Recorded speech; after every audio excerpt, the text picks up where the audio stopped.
जय हिंद। मैं हूं कर्नल दानवीर और आप देख रहे हैं मेरा यूट्यूब चैनल दानवीर सिंह। आज मैं बात करने वाला हूं मसूद अजहर के ऊपर। मसूद अजहर को लेकर पाकिस्तान ने एक बहुत दिलचस्प बात करी है। उन्होंने एक लेटर अफगानिस्तान को लिख दिया है और कहा है कि आपके इलाके में मसूद अजहर है, आप उसको हमें वापस कर दें।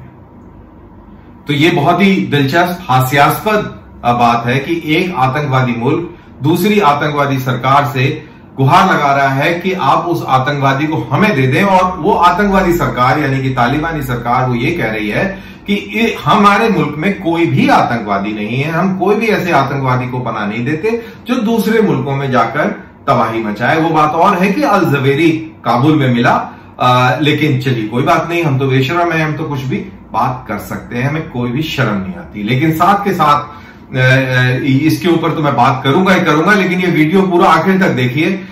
मेरे को आरजू काजमी एक बहुत मशहूर पत्रकार हैं, यूट्यूबर हैं और इंडिया में उनको बहुत लोग देखते हैं। उन्होंने मेरे को एक पेपर की कटिंग भेजी। अब हमें उर्दू तो पढ़नी नहीं आती है, तो उन्होंने उसका तर्जुमा भी वॉइस नोट के माध्यम से भेजा। तो ये मैं इस वीडियो के आखिर में लगाऊंगा और आप उसको जरूर सुनिएगा, और वो सुनने के बाद में कमेंट बॉक्स में ये बताइएगा कि क्या इन लोगों के साथ में कभी मामला बातचीत से भी हल हो सकते हैं, क्या ये उस लायक हैं कि इन लोगों से बातचीत की जाए। क्या होंगे आपके विचार उस आरजू काजमी के ऑडियो बाइट को सुनने के बाद, वो आप जरूर मेरे को बताइएगा।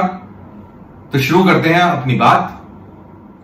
तो है ना ये दिलचस्प कि एक तरफ वो आतंकवादी मुल्क जिसने जैश ए मोहम्मद जैसे आतंकवादी जो संगठन है उनको खड़ा किया, जैश ए मोहम्मद के मसूद अजहर को पनाह दी, उसको प्रोत्साहन दिया, उसको लार्जर देन लाइफ हीरो बना दिया। और आज जब एफएटीएफ की मार पड़ रही है, एफएटीएफ की, तो परेशान है, खाने को पैसा नहीं है, बिजली के बिल देने को पैसा नहीं है, बुरा हाल है। आधे से ज्यादा मुल्क जो है पानी में डूबा हुआ है, खैरात पे जिंदा है।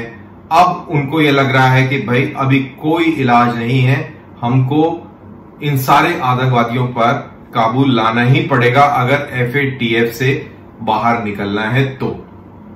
लेकिन समस्या यहां पर यह आ जाती है कि क्या मसूद अजहर के ऊपर इस तरीके की कार्रवाई वो कर सकते हैं?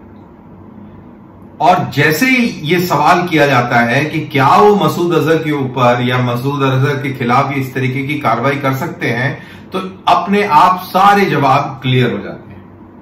अब वो कैसे, मैं आपको समझाता हूं। मसूद अजहर जैसे आतंकवादियों को एक बार जनरल परवेज मुशर्रफ ने कहा था कि ये हमारे स्ट्रेटेजिक एसेट्स हैं, ये हमारे हीरो हैं, और इन सब ने कश्मीर में हमारे लिए लड़ाई लड़ी है, और इन सबको पूरी आवाम हीरो मानती है।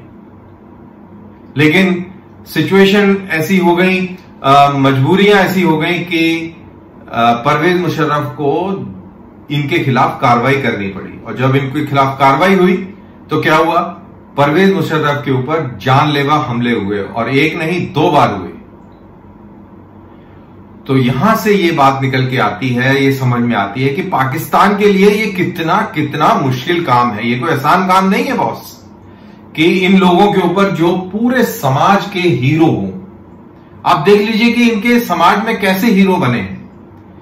उन हीरोज को आज ये बोला जाए कि ये दरअसल हीरो नहीं है, मुजाहिद नहीं है, गाजी नहीं है, ये दरअसल दहशतगर्द है। तो आप सोचिए कि वो जो जनरेशन जो इस फीड के ऊपर बड़ी हुई, जो इस खुराक के ऊपर बड़ी हुई कि ये लोग हमारे हीरो हैं, इनके स्मारक बनने चाहिए और हमारा बच्चा कैसा हो, तो आपके घर में क्या बात होती है कि यार हमारा बच्चा भी आगे चल के मसूद अजहर जैसा आदमी बने, क्योंकि कितनी इज्जत है समाज में, कितना पैसा, कितनी शोहरत और कितनी वाहवाही है।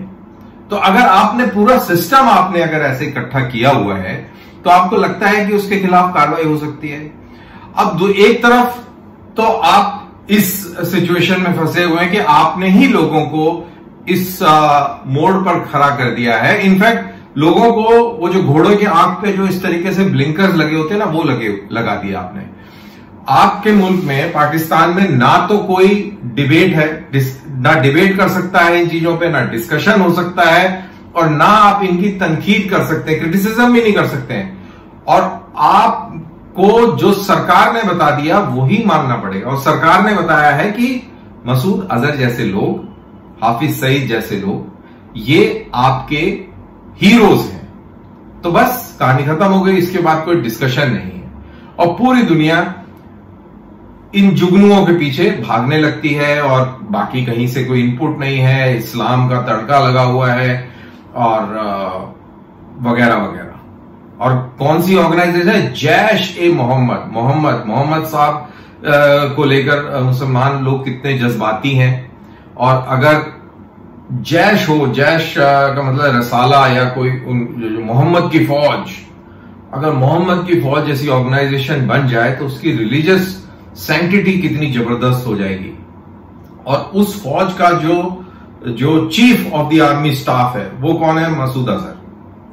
तो आप सोच के देखिए, उसको कॉन्टेक्चुअलाइज मैंने इसलिए किया कि आप ये समझ पाए कि कितना बड़ी शख्सियत है लोगों के जहन में, दिलो दिमाग में, और कितनी इज्जत है। अगर वो अभी सड़कों पे बाहर निकल आए तो पूरा पाकिस्तान फूल बरसाएगा उसके ऊपर।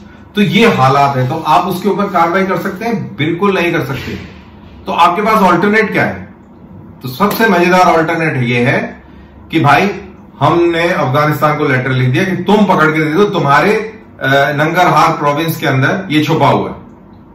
यानी कि दुनिया को बता दो कि भाई हमारे पास नहीं है, ये तो अफगानिस्तान के पास है, हम उससे मांग रहे हैं, अगर वो दे देगा तो हम कार्रवाई कर देंगे। तो ये आपने एकदम से गूगली खेल दी है। अब आपको ये लगता है कि पूरी दुनिया बेवकूफ है, आपको लगता है कि किसी के कोई दिमाग नहीं है, पाकिस्तान के अंदर लोगों की इंटेलिजेंस एक्टिविटीज नहीं होती हैं मुल्कों की, उनको कुछ नहीं मालूम है। आप जो चूरन खिला देंगे वही पूरी दुनिया मान लेगी। तो ये आपकी बेवकूफी है। सबको ये मालूम है कि मसूद अजहर भावलपुर में रहता है और पाकिस्तान के अंदर आईएसआई का उसको संरक्षण है। उसको पूरी सिक्योरिटी मुहैया आईएसआई द्वारा की गई है। वो पाकिस्तान के स्ट्रेटेजिक एसेट्स हैं। वो पाकिस्तान के लिए भारत के ऊपर जंग करते हैं, क्योंकि पाकिस्तान की फौज में वो ना कुव्वत है, ना काबिलियत है, और डरपोक किस्म के लोग हैं। उन्होंने देख लिया, अपने आप को देखा उन्होंने कि बांग्लादेश में 93,000 फौजियों ने हथियार डाल दिए, बगैर लड़े ही डाल दिए। अब सोच के देखो कि अगर ये 93,000 लोग ढाका के अंदर मोर्चाबंदी कर लेते और लड़ते तो कितनी नाक में दम कर सकते थे भारतीय फौजियों को। लेकिन ऐसा करने के लिए आप में जज्बा होना चाहिए, दिल होना चाहिए, जुनून होना चाहिए, देश प्रेम होना चाहिए। वो आप में कुछ नहीं है, आप बेसिकली बुज़दिल लोग हैं। तो ये है, इसीलिए इन लोगों की अहमियत है, चाहे हाफिज सईद हो, चाहे वो मसूद अजहर हो और इनके जैसे लोग। तो ये स्थिति है।